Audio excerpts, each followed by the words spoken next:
Are you tired of pushing against your life and nothing changes? Maybe it's time to quit fighting and allow what is, because oddly, it can be the quickest way to change. Welcome to the Deliberate Life Show, the podcast to help you put yourself in the driver's seat. I'm Sally Edwards, and I'm here with my big sister, Dana Middleton. Hey, Dana. Hey, Sally. Did you just say we have to allow what is? Like, no, I don't want to do that. Yeah, I think it's really an ironic thing because we are so taught to, like, if we like it, like, come on in. I love you. Be here. And if we don't like it, no, go away. Do not allow it. That's just, and that's the way the world works pretty much is we like we want what we like and we don't want what we don't. And so we're here to talk today about this idea of how do you welcome and allow things that are in our life, whether we like them or not, and how does that really change? How does that change us, and how does that help us? Well, we're actually taught kind of a fairy tale mentality, happily ever after, all that kind of stuff, that things, if things aren't going to plan, if things aren't happening in a way that make me happy, because I am the center of the universe, then something is wrong. Right? Instead of, oh, wait, maybe life isn't happily ever after. Maybe life really is hills and valleys. And we know this as we grow up and become adults. But there's a part of us I think really holds on to, this is just not okay, so it has to go away. And when we do that, it's that old adage, what we resist persists. And that actually is true. If we really don't want something, it seems to stick to us like glue. If we're focused on it and we're really, making it a thing, it sticks. And then it becomes bigger and bigger and it gets momentum and we don't know how to get out of it. The situation becomes a stuck situation by resisting it. Yeah, absolutely. And I am classic, the minute something isn't in the way I want it to be in my life, I have been one of those people that have been like, I got to fix it. I got to fight it. I got to medicate it. I got to, do whatever it takes to not let it be here. And, you and I actually discovered something about 3 years ago that we said, okay, we're going to put this in practice. We're going to really stop just fighting life and welcome what's here, not in a way to like just be doormats and be like, oh, well, I can't do anything about it. Not that, but to say, okay, this is in my life. This is what's here right now. If I welcome it, if I soften to it, how can that actually allow this to have a message for me, to teach me, to grow me instead of just fighting it? And it's changed me in ridiculous ways. Well, we all know those hot moments where we're just like, no, this can't be. And we usually get more and more inflamed, right? So it's this whole idea of just the fight comes up instead of going, okay, I got to take a minute to be with this thing that I don't want, to find a way to soften around it, to find a way to have compassion for the situation, to even, in the advanced course, have gratitude for this thing that I don't want. I mean, I just hurt my foot. I really was like, I was like, oh, why is this happening to me?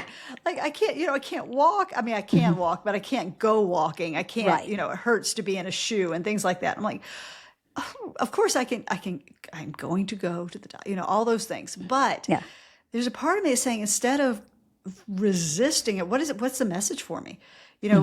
I love to walk. I like to be out in the world. I like doing those things, but there may be a little bit of a should in there. Like I should get to my activity, my exercise every day and all that kind of stuff. And maybe my body's saying, take a break. Take a break. Yeah. Take a break. Instead of fighting it, going, okay, I could just say, okay, all right, I'm listening, which is hard for us. And it doesn't mean like that maybe you don't end up going to the doctor. It doesn't mean you don't take care of things and you look for solutions, but you do it from a different place. You do it from a different energy instead of fighting it and saying, you can't be here, instead of saying, okay, you're here. You get to be here. And then like from that softer place moving forward with And you it. know why And we don't want to do that? I tell had me, this why forever. don't we want to do that? Well, for a number of reasons, but one of the reasons is that we think if we surrender, we Yeah. think if we accept and allow something that we actively do not want, have not wanted, that it's like giving up, Yeah. that we're going to get stuck there. Then we're saying to the universe, this is okay with me. I'll just stay here. Yeah. And that actually isn't true. It's what we think is going to happen. Like, so I can't be okay with this because I don't want this. If I'm okay with it, I'm saying that I'm okay with it and bring more of it. But strangely, we're not. Strangely, we're saying, okay, I'm making peace here so that I can go through it in a way that will bring me out to the other side, which will be something different. But we just don't have that mental wiring often to believe that it actually can be a positive thing for me to totally accept my foot, not walk until I can walk, go on a walk again, and be okay with that and be like, okay, instead of fighting it the whole time and being miserable, I can be like, what are the gifts here? What is this going to show me, give me? Maybe a little more time to do a lot of work I need to do right now, whatever. Where can I just let go? Yeah. And that is I had the same kind of, experience with Sam, my youngest. He was home for a week last week with the flu. He had to come home from college and it's a word we love. He mully-grubbed. He complained. He mully-grubbed. He was like, I can't believe I got the flu. I shouldn't have the flu. The flu. Oh my God. He was in such fight and resistance against it because he wanted to get back to school. He had a lot of things going on. And finally I looked at him and I said, you are just putting your body under more stress by, this fight that you're putting on this. Your body is now tensing up instead of, allowing it to heal because you're saying, no, you can't be here. And so I talked to him a little bit about it. He loves listening to his mom's advice, but anyway, I think as all 18-year-olds do. Yeah, exactly. But he did kind of get it, and he was like, "Okay, I get it." That that when especially when your body is hurting, we don't want it. We don't want that. But that additional fight only restricts everything, and it doesn't even allow the healing to do what it can do. That's the worst thing we can do. So I do think it's really powerful, as we know, to soften, to allow that welcoming of what is so that we can move through it and we can deal with it from a way that is, more productive, more like we're not in our fight or flight response. We're in our prefrontal cortex. We're in the part of our brain that can actually problem solve. So it's really powerful as we have discovered. I mean, right, this has been a game changer for you in your life, right? It has been for me to start welcoming things instead of fighting all the time. Yeah, and we're going to, in just a minute, we're going to get into the actual practice of this. But can I have one more example that I think really might hit home for some people? It certainly has for me, is the idea of debt. When we're in financial debt, we can have so much judgment and shame and hiding around that because we think it's wrong. We think we've done something wrong. How did this happen? How did I get here? Maybe I'm a terrible person, whatever it is, or it's this judgment that you can pile on. And it can be very hard to accept or allow something like that because it just should not be. And when things should not be, it can be a lot more challenging to have compassion for that part. And part of this is reframing in our mind too, like, oh, well, okay, I have this debt.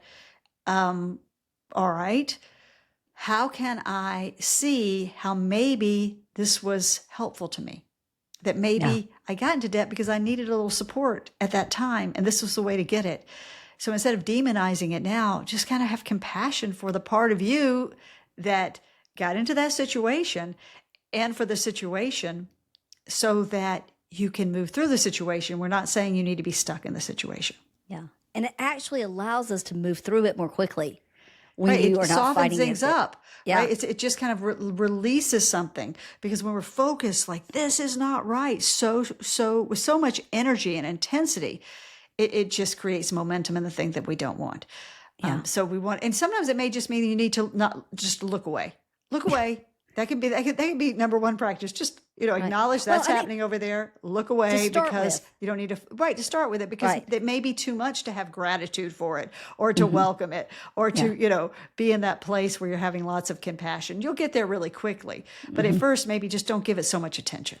Right. Because the more we give something attention, the bigger it gets in our life. Everything, good or bad. Yeah. Good or bad. So I think that's a great first step is to say, okay, if you can't deal with it right now, maybe focus on something that does bring you more joy in your life and be like, I'm going to get to it. Know that you're going to deal with it. And I think the second step really is when you're ready to look at it is just to be in that state of awareness, just to say, okay, I'm just going to kind of separate myself from it and be like, this is what's happening. I'm going to look at what's happening inside of me. Do I get tight? Do I get, what are the thoughts that are going on? Am I thinking, this just shouldn't be happening? And just bring that just awareness to the situation where you're not totally in it. You've got a little distance between you and what's happening. So that you can then be like, okay, I have some choice here in what I can do with it. And then a real practice you can do is take a minute, sit down, open your arms, open your hands up, bring it in, allow it. Just say, I'm welcoming, I'm allowing this feeling, because it's a feeling, not the thing. It's the feeling around the thing that's causing the problem. Right, the debt may not be causing the problem. It's the feeling around it. Yeah, it's the trigger. It's what triggered inside of us that comes up. It's not the actual debt or the foot or the flu or any of that. Those are just the things that trigger what's happening inside of us. That's the real thing to welcome. Right, so we allow the feeling that, I did something wrong. Or the feeling that, how could I have gotten to this situation? Or the feeling of feeling probably inadequate or helpless or powerless or afraid, to welcome the feeling of fear around debt. I mean, that is it. To sit there and be like, okay, I'm just going to be with this feeling of fear. I have so much fear around this, or so much shame around this. We are so afraid that if we welcome those feelings that are those are icky feelings, fear, shame. But the thing is, when we welcome them, when we open to them, it's they're not so scary. They're not like that monster that we think they are. We open to them, they'll feel uncomfortable for a little bit, but then they move through us and we release part of that fear from us. So it is the way through. So in a weird way, we're saying make peace with the circumstances, but really as we're coming around circumstances, really make peace with the feelings. Yeah. And all our feelings have a place. Right? Yeah. Your anger has a place. Your joy has a place. And when we demonize certain feelings and push them away, they're just going to pop up. It's a whack-a-mole situation. They're going to come up someplace else. So if you have shame, and maybe as a child, or along the way, you developed this kind of neural pathway. I said a science word around. What happened? What? Dana, what? What's going on? Around shame, right? If you felt a lot of shame growing up, we will continue to play out that feeling in life because it is crying out to us, giving us a message. Please love me. Please be with me. Don't push me away, because that's the way that feelings will calm down. And if we don't, so look at the circumstances. What's the feeling? It makes you feel bad about yourself. It makes you feel bad about yourself. Usually these circumstances, and when that's it, it's just okay, I'm going to bring in this feeling of feeling bad about myself. I'm going to be with it for a minute. I'm going to love it. I'm going to give it all this nurturing, really. Yeah. And then something starts to relax. And we realize it won't kill us. And it actually, when we make space for it, it can move through. And we release part of that forever once we let it go. And we won't need necessarily another circumstance to trigger that, because it wants to be seen. Like you said, it wants to be seen and healed. So once we kind of allow it and allow these feelings to work through, we don't need as many things to trigger them. And the more we have loving compassion for, say, shame or fear, right, the smaller it gets. Yeah.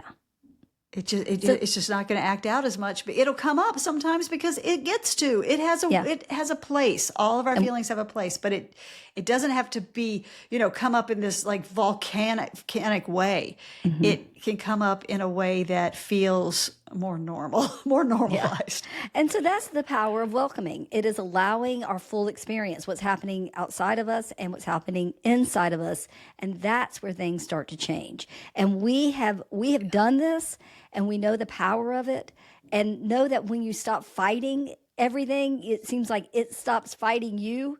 It's just that natural, equal and opposite reaction thing. So we would love to hear, like, what is one thing that you really would like to work on welcoming in your life, make that space for, allow it, and see what starts to change for you. We'd love to hear from you about what that might be and how it changes.